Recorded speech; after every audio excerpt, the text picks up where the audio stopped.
Guys, welcome back.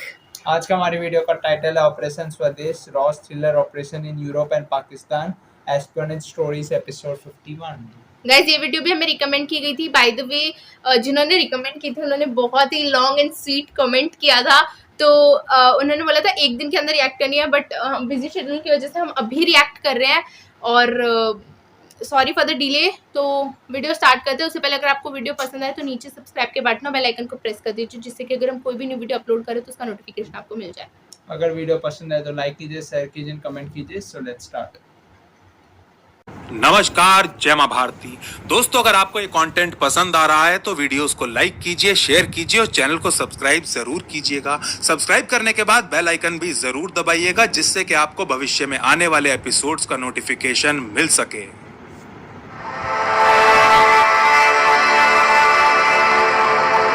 जनवरी 1985 की सुबह London के न्यूहम में हल्की बारिश हुई थी।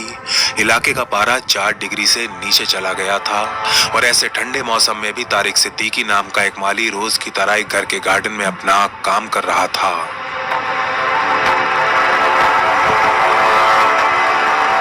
लंदन के सबसे पॉश इलाके में बना ये आलीशान घर एक पाकिस्तानी का है, जो पिछले कई दशकों से यूके में रह रहा है।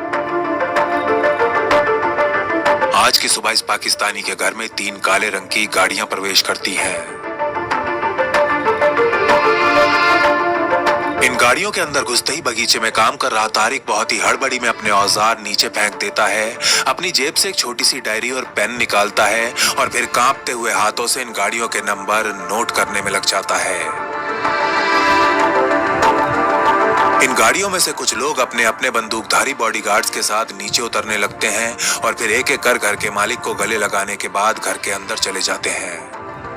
उधर बगीचे से दृश्य देख रहा तारिक इन लोगों के चेहरे को देखने का प्रयास करता हुआ अभी भी अपनी डायरी में कुछ लिखे जा रहा है।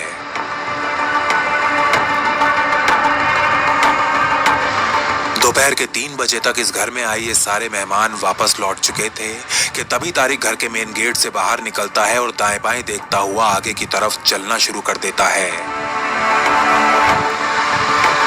कोई 10 मिनट पैदल चलने के बाद वो एक पार्क के अंदर घुस जाता है और कुछ चक्कर लगाने के बाद एक बेंच के ऊपर जाकर बैठ जाता है।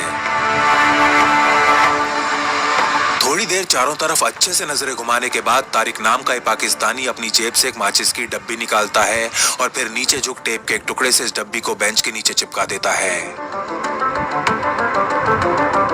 बहुत ही हड़बड़ी में ऊपर उठने के बाद वो एक बार फिर चारों तरफ नजरें घुमाता है और फिर एक सफेद रंग की चौक से बेंच के ऊपर कई जगह क्रॉस के निशान बना देता है।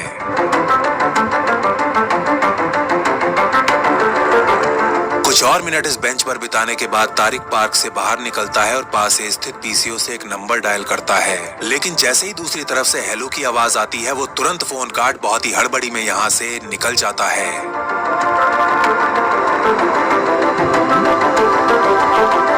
जनवरी की इस कड़कड़ाती ठंड में भी तारिक के माथे से पसीनों का झरना बह रहा था। दिल की धड़कनें बढ़ी हुई थी और हाथ पैर बुरी तरह कांप रहे थे। वो जानता था कि यदि वो पकड़ा गया तो उसे बहुत ही बुरी मौत नसीब होगी। उसे ऐसा लग रहा था क्योंकि एक पाकिस्तानी होने के बावजूद भी वो भारत की इंटेलिजेंस एजेंसी R&AW के लिए काम कर रहा था।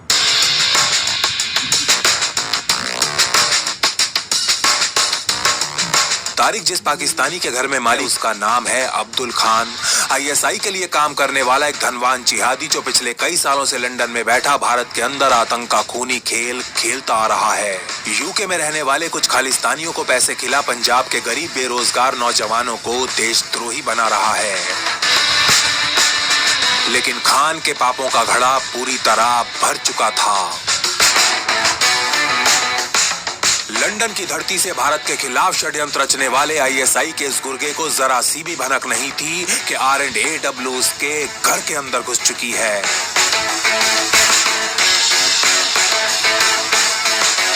अपनी हर सांस हिंदुस्तान के खिलाफ लेने वाला ये पाकिस्तानी नहीं जानता था कि 3 साल के अंदर अंदर वो और उसका शैतानी नेटवर्क दोनों ही इस दुनिया में नहीं होंगे। इधर वो अपने इस आलीशान घर में आईएसआई के साथ भारत के विरुद्ध षड्यंत्र रच रहा था और उधर उसका सर्वनाश करने के लिए RNAW के कुछ राष्ट्रवादी जासूस एक कोवर्ट मिशन को अंजाम दे रहे थे। मिशन जिसे नाम दिया गया था ऑपरेशन स्वदेश।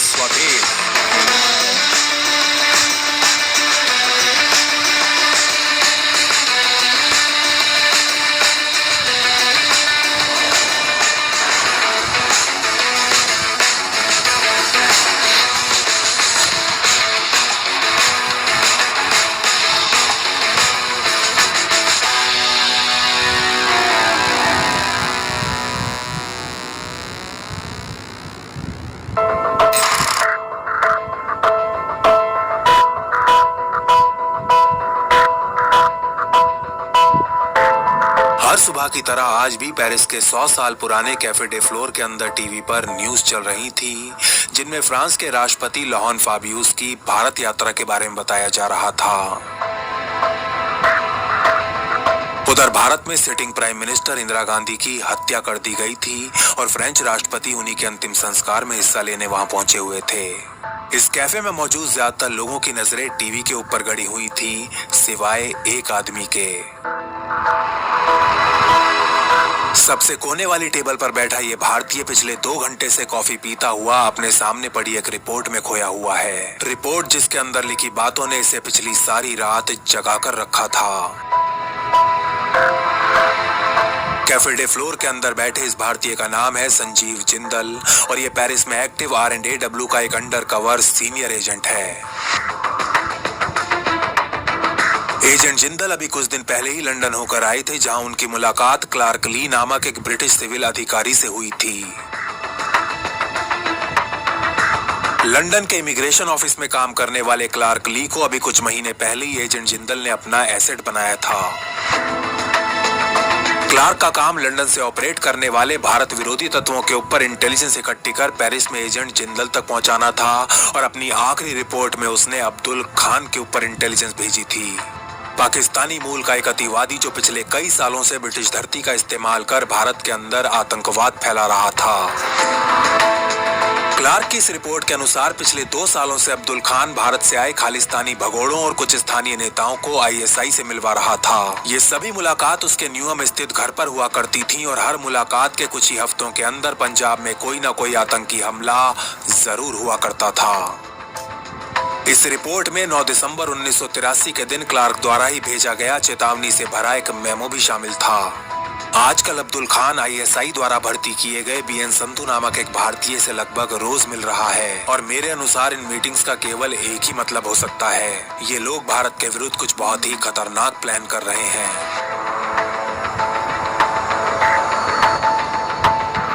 इस रिपोर्ट को पढ़ एजेंट जिंदल का मन गुस्से और कुंठा से भर उठा था। वो पिछले काफी समय से अब्दुल खान के ऊपर रिपोर्ट्स नई दिल्ली भेज रहे थे, लेकिन वहां बैठे बाबू और नेताओं के कानों पर एक जूं तक नहीं रेंग रही थी। इसके अलावा उन्हें यह भी पता था कि भारत का एक बहुत बड़ा राजनीतिक वर्ग विदेशी धरती पर कोवर्ट ऑपरेशंस करने का बिल्कुल भी समर्थन नहीं करता। ऐसे में अब्दुल खान के इस अत्यंत शक्तिशाली नेटवर्क का सर्वनाश आखिर कैसे किया जा सकता है? पिछले कई महीनों से सवाल उन्हें रातों को चैन से सोने नहीं दे रहा था।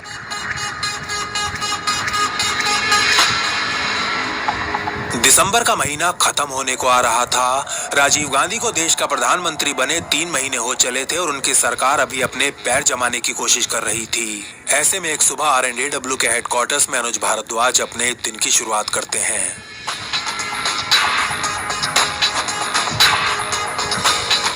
RNAW के इस इंटेलिजेंस ऑफिसर को जासूसी की दुनिया का पॉप स्टार कहा जाता था। भारत और यूरोप की जियोपॉलिटिक्स पर महारत रखने वाले भारद्वाज आज की सुबह एजेंट जिंदल द्वारा भेजी गई रिपोर्ट्स का विश्लेषण करने में लगे हुए हैं।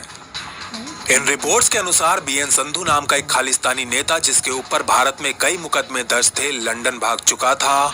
यूके की सरकार ने उसे राजनीतिक आश्रय दे दिया था और अब वो ISI और अब्दुल खान के साथ मिल भारत के विरुद्ध षड्यंत्र रचने का काम कर रहा था। इनमें से एक रिपोर्ट के अनुसार अभी कुछ समय पहले संधू अचानक ही गायब हो गया था और पूरे 2 महीने RNAW के रडार से दूर रहने के बाद अभी कुछ दिन पहले ही लंदन में वापस प्रकट हुआ था। इन रिपोर्ट्स में मौजूद क्लार्क ली के एक मेमो के अनुसार ये 2 महीने संधू ने इस्लामाबाद में बिताए थे। इस मेमो को पढ़ ऑफिसर भारद्वाज के शरीर में कपकपी सी दौड़ जाती है और वो एजेंट जिंदल को तुरंत नई दिल्ली आने के लिए कहते हैं।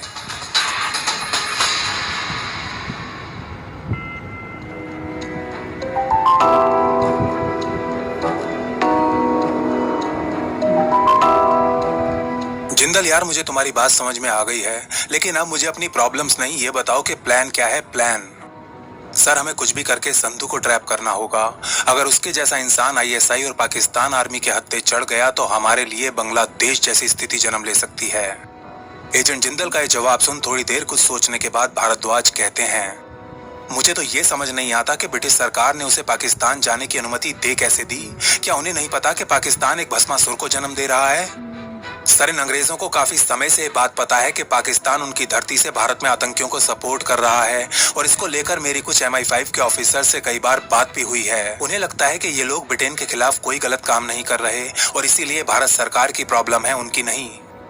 ये सुन थोड़ी देर अपना सर निराशा में हिलाने के बाद भारद्वाज जिंदल से पूछते हैं, तो तुम्हें पक्का विश्वास है ना कि ISI ही संधू को ऑपरेट कर रही है? यस सर, मेरी इंटेलिजेंस के अनुसार खुद ISI चीफ अख्तर अब्दुल रहमान व्यक्तिगत रूप से संधू को सुपरवाइज कर रहा है।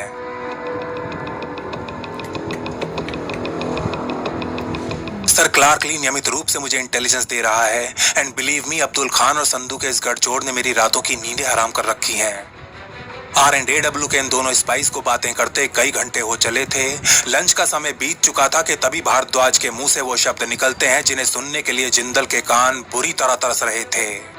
तो इन हरामियों के लिए तुम कोवर्ट ऑपरेशन करना चाहते हो? प्लान क्या है तुम्हारा?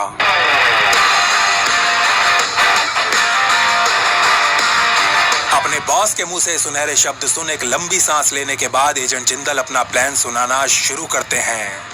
सर, मुझे एक स्मार्ट सा एजेंट चाहिए जिसे हमारी लंदन एम्बेसी में अंडरकवर पोस्ट किया जाएगा और ये एजेंट ही हमारे ब्रिटिश एसेट क्लार्क ली के साथ कोऑर्डिनेट भी करेगा। सर, इस ऑपरेशन की टारगेट लोकेशन लंदन होगी और पेरिस को हम अपना इंटेलिजेंस सब स्टेशन बनाएंगे। ऑपरेशन की ज्यादातर प्लानिंग और मीटिंग्स यहीं पर की जाएंगी। अगले 3 घंटे एजेंट जिंदल से उनका पूरा प्लान सुन भारद्वाज काफी इंप्रेस होते हैं, लेकिन ऐसा व्यक्त नहीं होने देते। तुम्हारा ये प्लान तो ठीक ठाक ही लग रहा है, लेकिन ये बताओ कि इस ऑपरेशन के लिए कोई नाम भी सोचा है? नहीं सर, एक्चुअली मैं चाहता हूँ कि नामकरण आप करें। एजेंट जिंदल से सुन कई मिनट तक कुछ सोचने के बाद ऑफिसर भारद्वाज कहते हैं, ठीक है तो फिर विल कॉल इट स्वदेश, ऑपरेशन स्वदेश।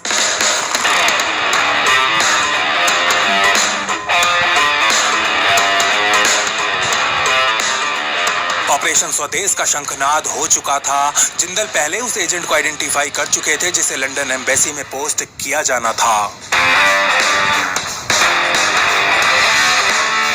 R&AW के इस स्पाई को कोड नेम दिया गया था मोहन नारायणन। भारद्वाज ने खुद इस एजेंट को अपने हाथों से ट्रेन किया था और ये दोनों प्राग में कई कोवर्ट ऑपरेशंस को सफलतापूर्वक अंजाम दे चुके थे। जर्मन, फ्रेंच, इंग्लिश, हिंदी और पंजाबी जैसी भाषाओं में महारत रखने वाले नारायणन को तुरंत प्राग से लंदन जाने का आदेश दे दिया जाता है।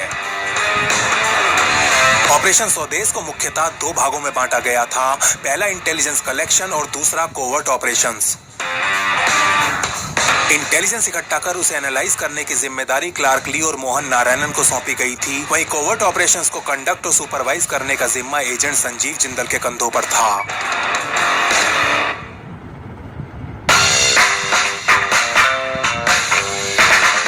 जनवरी के आखिरी हिस्से में एक दिन एजेंट जिंदल ऑस्ट्रिया की राजधानी वियना में स्थित कैफे आइडा में बैठे हुए थे।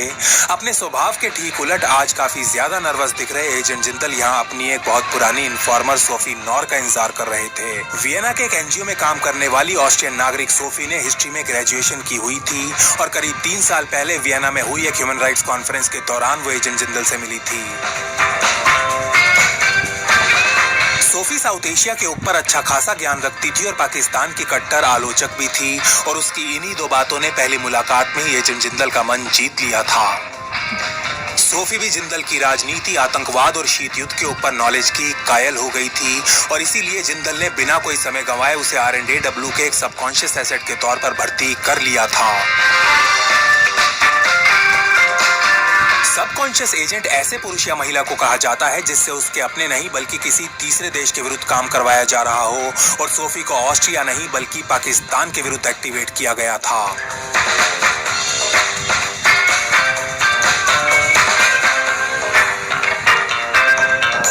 अस्सी और 90 के दशक में यूरोप में एक्टिव सैकड़ों R&AW एसेट्स की तरह सोफी को भी मॉल्स को पैसे ट्रांसफर करने, नए एसेट्स को ट्रेन और हैंडल करने जैसी जिम्मेदारियां सौंपी गई थीं। लेकिन आज वर्तमान में एजेंट जिंदल और सोफी का रिश्ता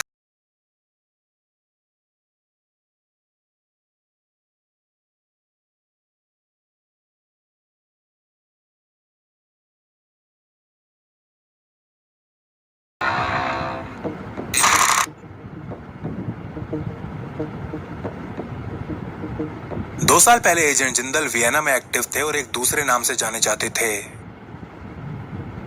इस दौरान उन्होंने आसिफ नामक एक पाकिस्तानी को आइडेंटिफाई किया था जो ऑस्ट्रिया के स्टीरिया नामक शहर में रहकर भारत में आतंकवाद फाइनेंस करने का काम किया करता था। कुछ महीने सर्वेलेंस करने के बाद जिंदल इस नतीजे पर पहुंचे थे कि आसिफ की भारत विरोधी गतिविधियों को रोकने का केवल एक ही तरीका है, उसके लिए नरकलोक का टिकट काटना होगा।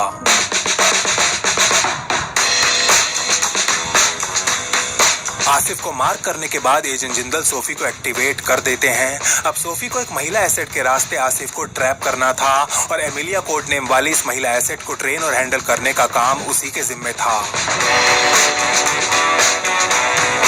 स्पाई टेक्निक्स और सेल्फ डिफेंस के ऊपर चली कुछ हफ्तों की ट्रेनिंग के बाद सोफी उस बार में आना जाना शुरू कर देती है जहां आसिफ हर रात आया करता था। ट्रेन करने के अलावा सोफी ने अमिलिया की लुक्स पर भी काफी काम किया था। उसके बाल जो पूरी तरह भूरे थे उन्हें काला कर दिया गया था। उसकी नीली आंखों में भूरे रंग के कॉन्टैक्ट लेंस लगा दिए गए थे और एक डाइट एक्सपर्ट की मदद से उसका वजन भी काफी कम करवा दिया गया था।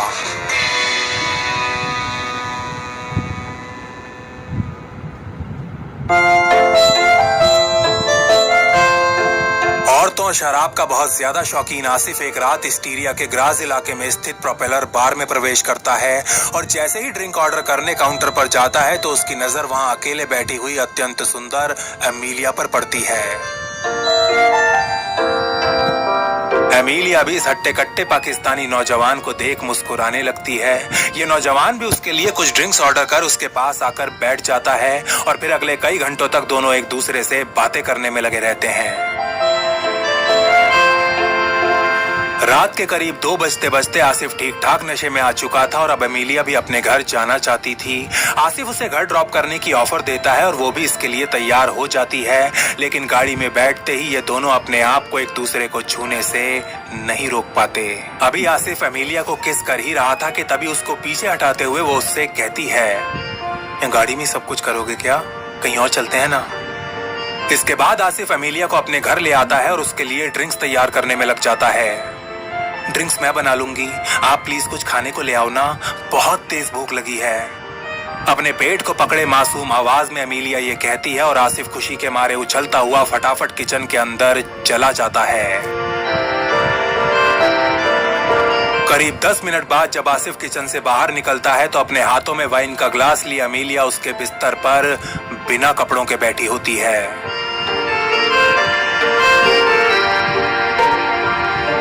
ये देखते ही आसिफ एक बंदर की तरह छलांग मार पलंग के ऊपर चढ़ जाता है और जैसे ही एमिलिया को किस करने की कोशिश करता है वो अपना ग्लास उसके होठों से लगा देती है और काम की भूख में अंधा हो चुका आसिफ एक घूंट में पूरी ड्रिंक खाली कर एमिलिया के साथ हम बिस्तर हो जाता है।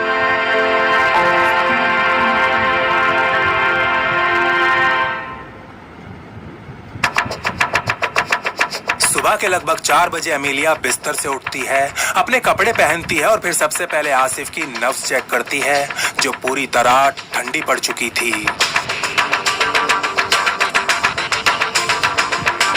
इसके बाद वो एक कपड़े से इस घर की हर उस चीज को साफ करने में लग जाती है जिसे उसने गलती से भी छुआ था।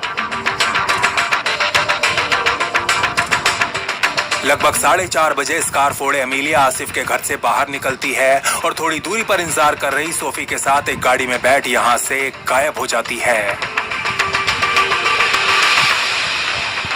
ये विदेशी धरती पर R&AW का एक ब्लैक ऑपरेशन था जिसमें एक महिला एसिड का इस्तेमाल कर टारगेट को जहर देकर खत्म किया गया था।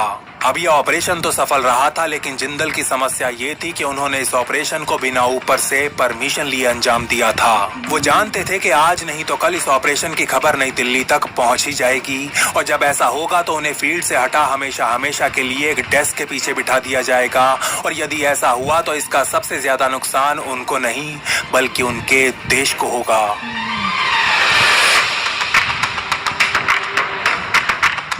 अब ये सब होने से रोकने का जिंदल के सामने केवल एक ही मार्ग था, आसिफ और खुद के बीच हर प्रकार के कनेक्शन को पूरी तरह मिटा देना।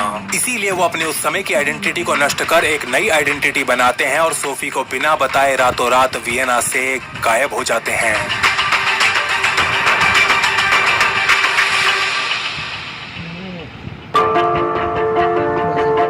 आज वियना के इस कैफे में सोफी का इंतजार कर रहे जिंदल की आंखों के सामने ऑस्ट्रिया का वो पूरा ऑपरेशन फ्लैश कर रहा था। जब वो यहाँ आएगी तो मैं उससे क्या कहूंगा और किस मुंह से कहूंगा।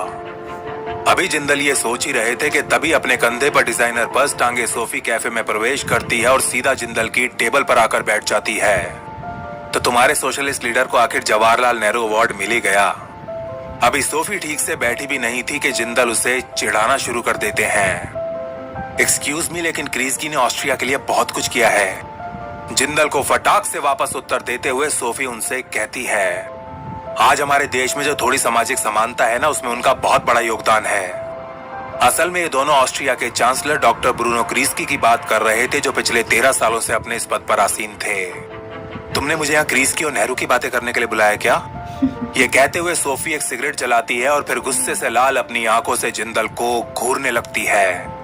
अरे मैं तो मजाक कर रहा था यार सोफी, गुस्सा क्यों कर रही हो?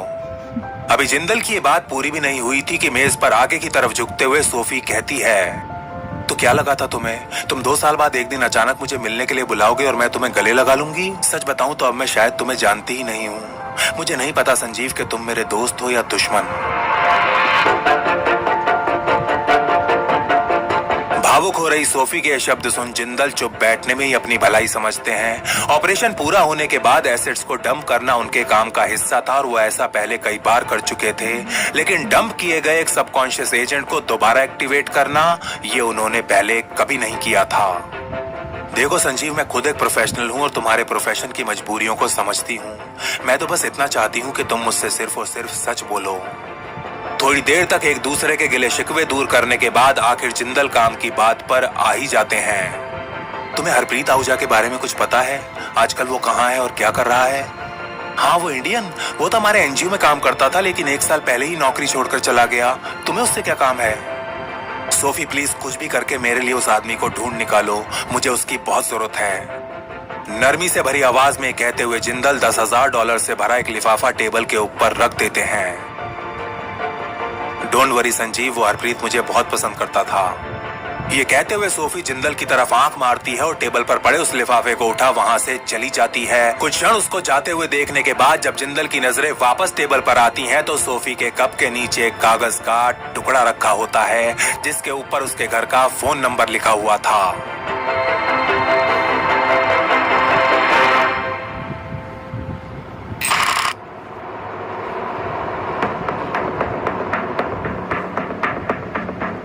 सोफी के साथ हुई इस मुलाकात के 2 दिन बाद जिंदल पेरिस वापस आ जाते हैं और सबसे पहले ऑपरेशन स्वदेश की लंदन टीम को फोन करते हैं। नारायणन उन्हें बताते हैं कि उन्होंने अब्दुल खान के घर पे काम करने वाले माली तारिक सिद्दीकी को अपने मालिक से गद्दारी करने के लिए तैयार कर लिया है, और वो भी एक बहुत ही मामूली रकम के बदले। नारायणन और क्लार्क की ये चाल खान संधू नेक्सस के ऊपर एक कड़ा प्रहार साबित होने वाली थी। डिफेक्ट होने के केवल कुछ ही दिनों के भीतर तारिक कुंटलों के हिसाब से इंटेलिजेंस उपलब्ध करा चुका था। इंटेलिजेंस जिसमें खान के घर आने वाले लोगों के नाम और गाड़ियों के नंबर शामिल थे। तारिक की सूची में ज्यादातर नाम आईएसआई, पाकिस्तान आर्मी, पाकिस्तान के सिविल अधिकारी और खालिस्तानियों के थे। तारिक के अनुसार बीएन संधू नियमित रूप से खान के घर आया करता था और हर बार उसके साथ 2 बॉडीगार्ड्स के अलावा हरबख्श सिंह नाम का एक भारतीय भी होता था। इसके अलावा तारिक नारायणन और क्लार्क को यह भी बताता है कि संधू और हरबख्श अगले महीने यानी कि फरवरी में एक बार फिर इस्लामाबाद जाने वाले हैं। तारिक द्वारा दी गई ये जानकारी इंटेलिजेंस नहीं बल्कि 24 कैरेट का गोल्ड थी। जिंदल इस बात को जानते थे और इसीलिए वो अपनी लंदन टीम को शाबाशी देते हुए कहते हैं, नारायणन, तुम और क्लार्क बहुत ही अच्छा काम कर रहे हो। कोशिश करके देखो कि तुम्हारा एसेट खान के घर आने वाले भारतीय लोगों की फोटो हमें दे सकता है या नहीं। और अगर वो किसी तरह खान से मिलने वाले ISI और पाक आर्मी के ऑफिसर्स की फोटोज खींचकर हमें दे दे, फिर तो मजा ही आ जाएगा मेरे दोस्त। सर, वैसे मुझे अभी तारिक पर पूरी तरह विश्वास नहीं हुआ है, लेकिन फिर भी मैं ट्राई करके देख लेता हूँ।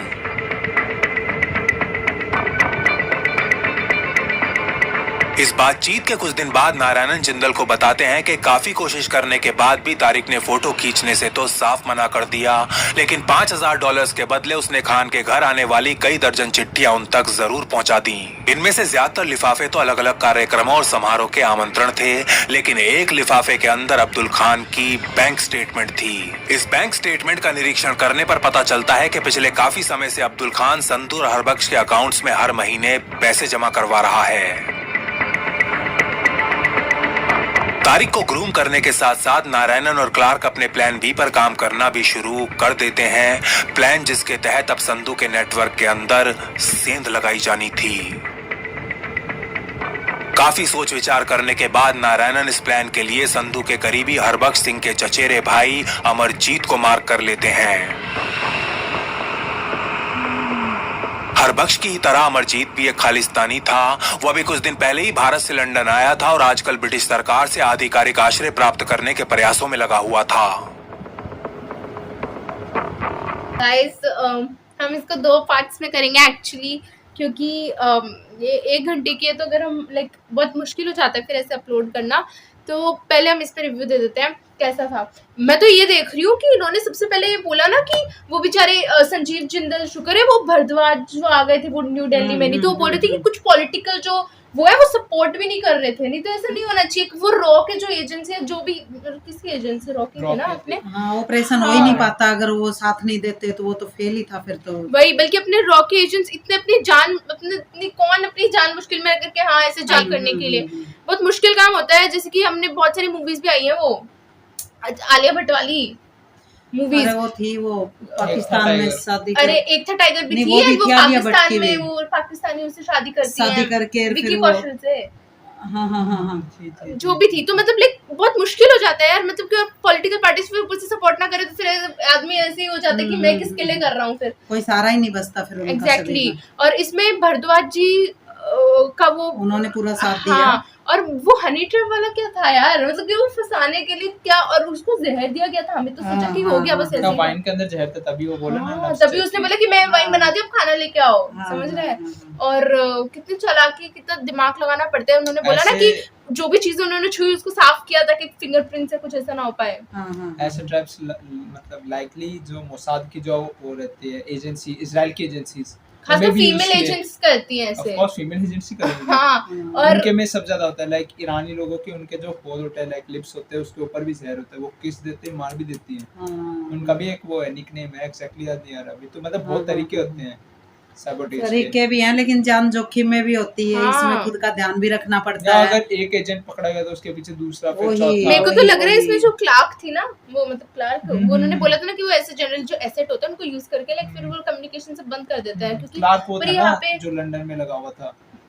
वो था गार्डनर, वो जो पौधों में पानी देता था, तारिक था वो। लंदन वो औरत कौन थी जो उससे मिलने आई लंदन। थी उनसे, या जिंदल वो से? ऑस्ट्रियन नाम है, सोफी। सोफी था। सोफी, और सोफी। हाँ सोफी, सोफी और था वो भाई। दूसरी कौन सी थी जिसको उन्होंने तैयार करके भेजा था? एलिमिया एलिमिया करके हाँ। सब, हाँ। नाम बहुत ज्यादा है इसमें। इनके नाम नहीं कुछ पर है। बहुत ही अभी तक इंटरेस्टिंग चल रही है।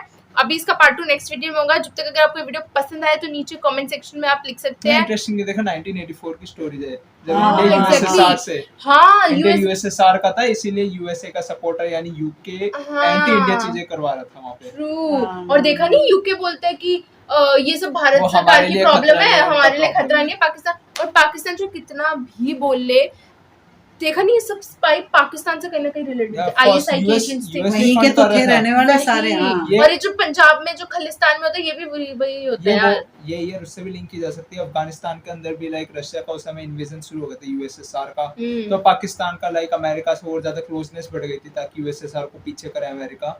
तो सपोर्ट बढ़ रहा था वहाँ पे पूरे यूरोप के अंदर। मैं कह रही हूँ अमेरिका हमेशा से इसकी तरफ ही रहा है यार। इवन यूके तो अमेरिका का ही वो है, छोड़ो उसे। हाँ वो सेम ही है। लेकिन ये पाकिस्तानी भी हर जगह कहीं हाँ भी, ना, कहीं पर भी हाँ, मतलब ऑस्ट्रेलिया में, कनाडा में, लंदन में, पेरिस में, मतलब कहीं भी देखो इनडायरेक्ट है। हाँ इनडायरेक्ट वही कुछ है। भी हो हर जगह इनको अब टक्कर इसमें देना है। ऑपरेशन में भी, वैसे फ्रांस में हाँ। इतना नहीं था, फ्रांस शुरू से थोड़ा इंडिपेंडेंस रहा है ना। हाँ यूरोप फ्रांस में। अभी भी लाइक न्यूट्रल ही है। इंडियन इंटरव्यूज था जबकि फ्रांस में जो पेरिस था। और वो देखो एजेंट्स के ऊपर कितना वो होता है कि उन्होंने बोला कि वो जो हनी ट्रैप वाला वो जो सीन था वो उन्होंने परमिशन लेके नहीं किया था, उन्होंने अपने उस पे किया था, तो तभी उन्हें 2 वो साल के लिए लाइक अंडरग्राउंड होना पड़ा। हाँ उन्हें लाइक उधर से भागना पड़ा था, तो अपने ऊपर भी रिस्क रहता है, लाइफ का रिस्क रहता है, फिर आपकी जॉब लाइक जॉब का भी, जॉब का हाँ, रिस्क रहता है। उन्होंने हाँ, बोला था ना अगर वो उनको ये पता चल गया हायर निकाल ऑफिसर्स को देंगे पता तो उनको चलेगा फिर, न्यू हाँ, दिल्ली में, हाँ। तो अगर उनको पता चल गया फिर वो मतलब लाइक उनको न्यू वो जॉब दिल्ली नहीं में करने वापस देंगे, तो से उनको बीच अपने पे। लिए बुरा नहीं लग रहा था, बोल रहे थे देश के लिए देश के ज्यादा लिए, हाँ। नुकसान हो जाएगा। तो अच्छा हुआ वो भरद्वाज जी वो आए तो इनके जान हथेली पे ही रहते हैं, ये करते तो हैं, लेकिन वो ये सीक्रेट ऑपरेशन हो जाता है ना, इन प्लान बनाना पड़ता हाँ है पहले वही। उसके लिए। तो गाइज अभी इस वीडियो के लिए इतना ही है, इसका पार्ट 2 नेक्स्ट वीडियो में आएगा। जब तक के लिए नीचे लाइक कर दो, कमेंट कर दो और सब्सक्राइब कर देना। तो अब तक अगर वीडियो अच्छी लगे तो करना, और अब तक के लिए इतना ही। अब से अगली वीडियो में मिलते हैं, जब तक के लिए जय हिंद।